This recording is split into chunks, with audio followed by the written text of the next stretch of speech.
કાકા બધાને રામ રામ. હું આવી ગયો તમારી વસમાં મુકેશ પરમાર. ખબર લઈને આજથી વાત કરી લઈએ કે જેવી રીતે સુના વાવળ 2023ના જે વિધાનસભાના મધ્યપ્રદેશની જે મુખ્યમંત્રી અને વિધાયકનો ચુનાવ થવાનો છે તેની તૈયારીઓ શરૂ થઈ ગઈ. જેવી રીતે વાત કરી લઈએ તો અલગ અલગ પાર્ટી અલગ અલગ ઘોષણાએ શરૂ કરવી રહી છે.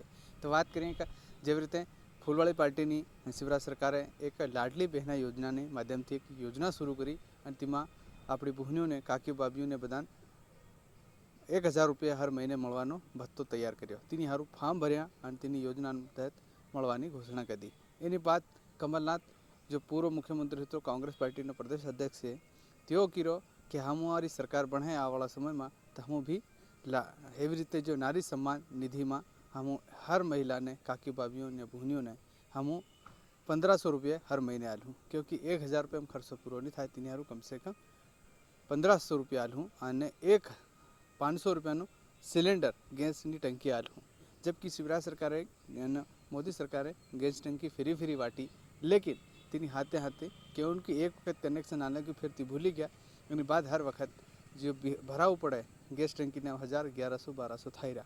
तो इन्हीं हारू कांग्रेस पार्टी की रही कि आवाला समय में हमारी सरकार बने तो कहीं न कहीं हम आदिवासी जे नारी सम्मान निधि माध्यम थी हमारा जितना भी जो महिला से तीहों हम 1500 રૂપિયા હર મહિને તેઓના ખાતામાં નાખું અને હાથે 500 રૂપિયાનું ગેસ સિलेंडर જે સુલો હળગારવાળું તેઓ કનેક્શન આલું. એવી રીતની વાત થઈ રહી. હા, કુની ખોટી અને કુની ખરી આવવાળા સમયમાં આને પડે. લેકિન આજથી કોંગ્રેસ પાર્ટી ઘર ઘર જાય અને ફાર્મ ભરે જેવી રીતે લાડલી બહેનાના માધ્યમથી ઘેર ઘેર પ્રશાસન અને મંત્રી સચિવ જાય તેઓનું મહિલા બાલ વિકાસથી માધ્યમથી કરીને પ્રશાસની અમલો લાગેલા અને કે પ્રશાસનના જે અધિકારી બધા હતા ત્યાં બધા ઘેર ઘેર જઈને ફોર્મ ભરતેલા લોકોને કે ભાઈ ફોર્મ ભર દો ભાઈઓ કે ભાઈ કંઈનો રી નહીં જાય કરીને. તે તેમાં ઘણા નિયમ કાયદા બી હતા. તેમાં જેના ઘરમાં 4 ટાયરનું સંસાધન હોય, ટ્રેક્ટર હોય, જીબડું હોય, કંઈ બી હોય તે તેના ઘરમાં તીહું નહીં મળે તેની ભાઈઓને.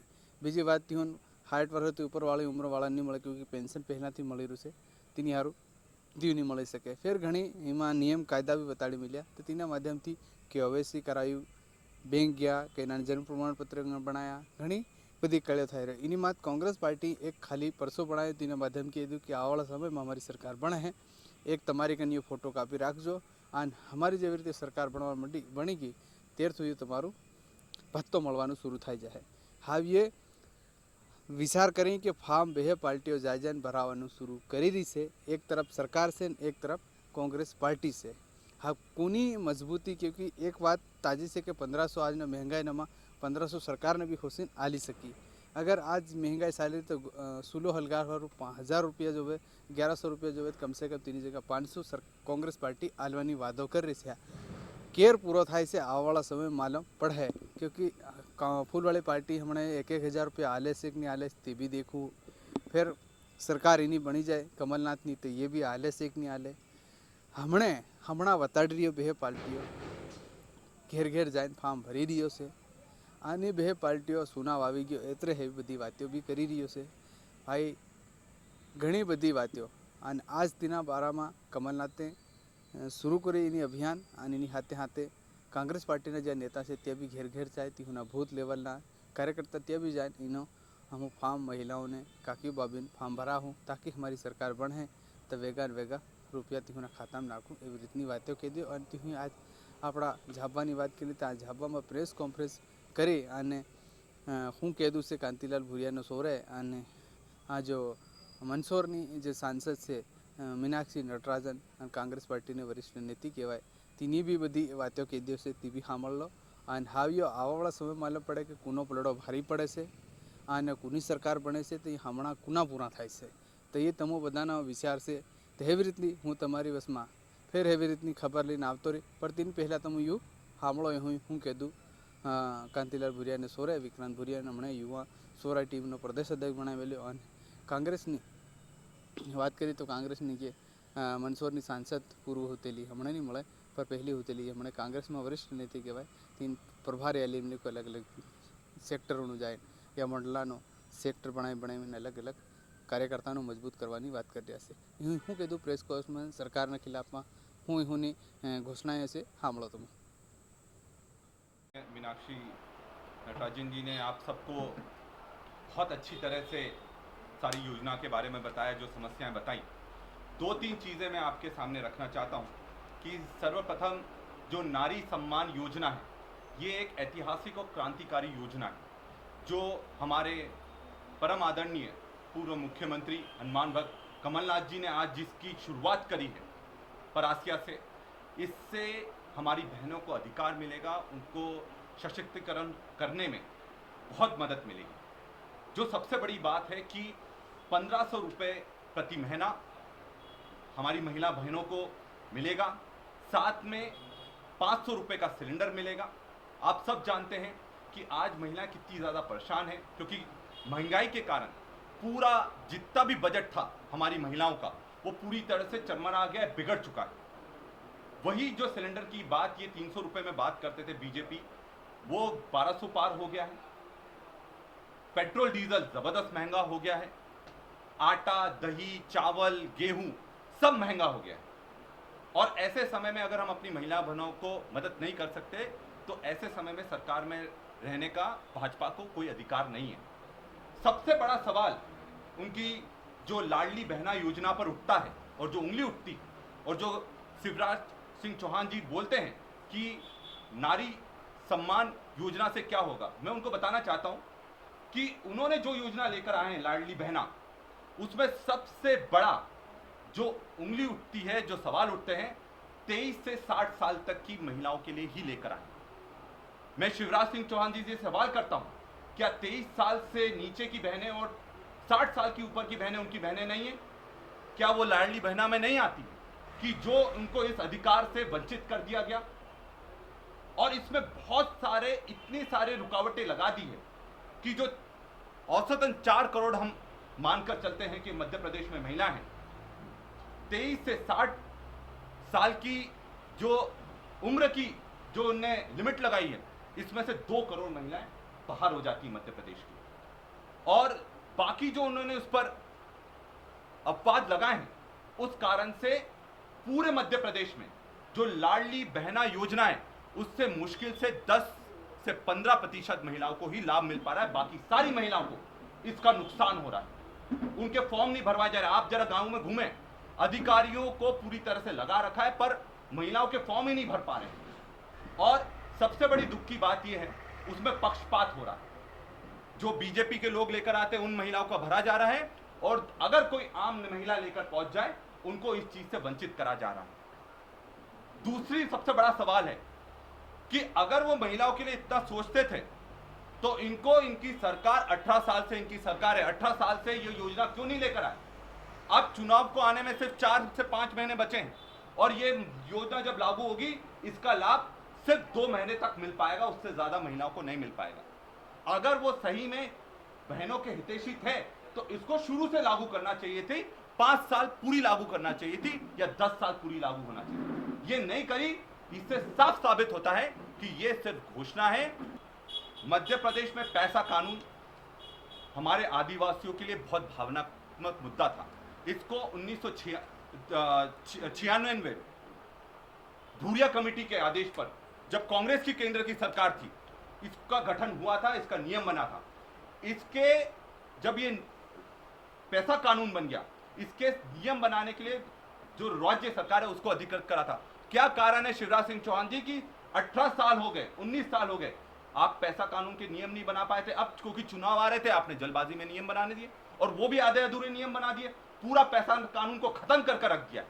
पैसा कानून के 2 मेन उद्देश्य थे।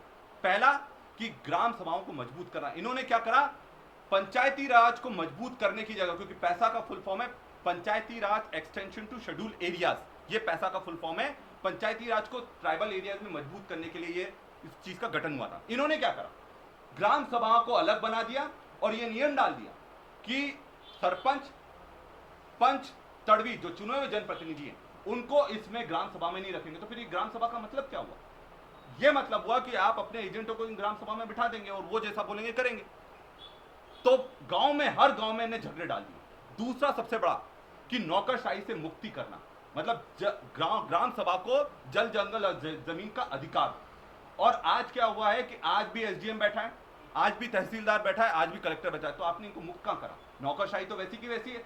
तो ये पैसा कानून हम आज आपसे वादा कर जा रहे हैं, जब हमारी सरकार जैसे ही बनेगी, जो कि बनेगी, और 150 सीटों से ज्यादा सीटों के साथ हम सरकार बनाएंगे, हम पैसा कानून को, नया पैसा कानून लाकर इसको सशक्तिकरण करने का हम काम करेंगे, जिससे जल जंगल और जमीन का अधिकार आदिवासी और ग्रामीण क्षेत्र को मिल सके। साथ में एक बहुत बड़ा मुद्दा और है रोजगार को लेकर, कि बीजेपी ने अगर कुछ दिया ना हो दिया हो या दिया ना हो इस मध्य प्रदेश को ऊपर, एक 3 चीजें जरूर दी हैं, कि भय, भ्रष्टाचार और बेरोजगारी। जो कमलनाथ जी बोलते हैं वो कर दिखाते हैं, और जो नारी सम्मान योजना का जबरदस्त लाभ मिलेगा और सब महिलाओं को मिलेगा, ये हम आपसे वादा कर जा रहे हैं, और ये हमारा प्रण है, ये संकल्प है। और जो आधा अधूरा ये लाडली बहना योजना लागू कर रहे हैं, उसमें से सिर्फ 10% महिला को इसका लाभ देने की कोशिश कर रहे हैं, बाकी 90% महिलाओं को इसका लाभ नहीं मिल पाएगा। तो शिवराज सिंह चौहान जी, क्या जो महिला रह गई हैं वो आपकी बहनें नहीं थी, और सिर्फ चुनावी एजेंडे के अंतर्गत इन्होंने ये लागू करा है? आप सब पत्रकार बहुत पढ़े हैं, लिखे हुए हैं, शिक्षित हैं, और युवा बहुत समझदार हैं, इस चीज को समझें, और जो हमने वादा करा है नारी सम्मान योजना को, उसका हम पूरा करेंगे, जैसे ही कमलनाथ जी की सरकार बनेगी, कांग्रेस की सरकार बनेगी और कमलनाथ जी मुख्यमंत्री बनेंगे। साथियों का बहुत बहुत स्वागत है। आप सब लोग इस प्रेस कॉन्फ्रेंस में हिस्सा लेने के लिए आए, आप सबका अभिनंदन।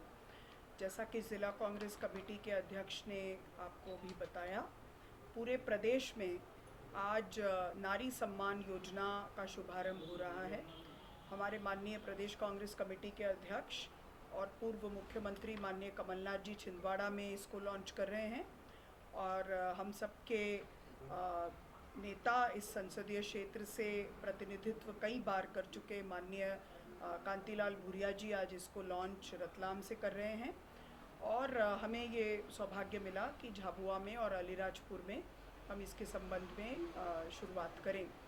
नारी सम्मान योजना एक तरह से जो कांग्रेस की हमेशा से महिला सशक्तिकरण की नीति रही है, जिसके तहत सबसे पहले राजीव जी की ही पहल पर स्थानीय निकायों में जब उन्होंने 64वां संविधान संशोधन रखा तो 1/3 महिला आरक्षण की मांग की, जो कि कालांतर में फिर स्थानीय निकायों में 50% आरक्षण के रूप में परिणत हुआ।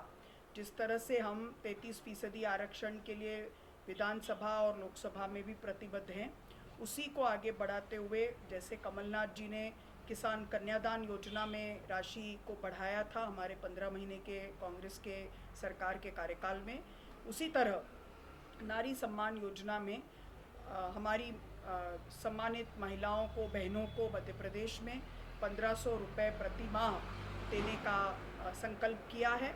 कांग्रेस कभी घोषणा नहीं करती, कांग्रेस संकल्प करती है, और कांग्रेस का ये संकल्प है कि हर महीने महिलाओं को 1500 रुपये दिए जाएंगे। दूसरी बात कि जो रसोई गैस की आज हम देखते हैं कि उज्ज्वला के नाम पर जो पहले तो दी गई और उसके बाद सारी तरह की सब्सिडी में कमी आई, बंद कर दिया गया, तो उसमें भी प्रति सिलेंडर 500 रुपये का हम रियायत देंगे।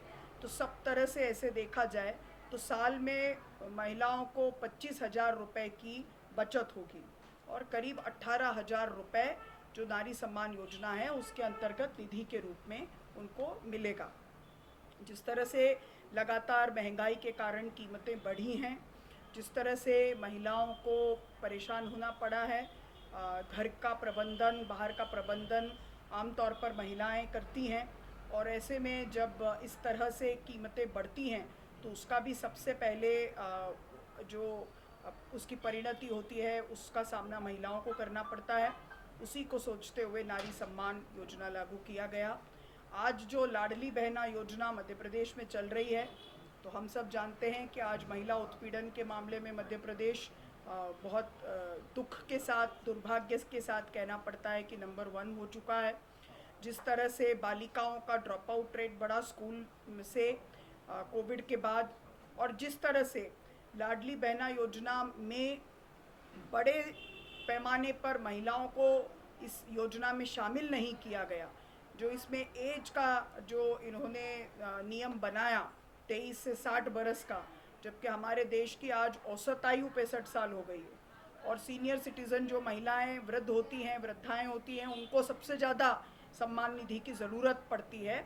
ऐसे में इसका कोई तुक समझ में नहीं आता कि 60 बरस के ऊपर की महिलाओं को इसका लाभ क्यों नहीं दिया जाएगा, और 23 साल से कम उम्र की महिलाओं को, बहनों को इसका लाभ क्यों नहीं दिया जाएगा। तो जिस तरह से नियमों को बहुत पेचीदा बनाकर लाडली बहना योजना को हम ये देखते हैं कि ज़्यादातर महिलाएं उसका लाभ ही नहीं ले पा रही हैं। तो ऐसे में जो नारी सम्मान योजना कांग्रेस लेकर आई है, जिसका कांग्रेस ने संकल्प किया है, उस पर हम सबका विश्वास है कि वो एक तरह से आने वाले समय में महिला सशक्तिकरण के लिए बहुत कारगर साबित होगी। स्ट्रेटेजी क्या है तो इसके पीछे एक स्ट्रैटेजी ये है कि इसका एक हिस्सा आवेदक के पास होगा। ये फॉर्म के 2 हिस्से हैं, एक पावती की तरह है, एक हिस्सा आवेदक के पास होगा। अभी आपको पूरा फॉर्म दिखाया जाएगा, और जो दूसरा हिस्सा होगा वो हमारे डीसीसी प्रेसिडेंट्स के पास में होगा, और हमारी कोशिश होगी कि हम इसको पूरी तरह डिजिटाइज करें ताकि दोबारा लोगों को उसमें परेशान न होना पड़े। और आज जिस तरह से वो योजना बहुत ही असाध्य सी हो गई है, वैसी स्थिति न आए, सुग्राह्य हो जाए और ज़्यादा से ज़्यादा नारी सशक्तिकरण के लिए इसका इस्तेमाल हो सके।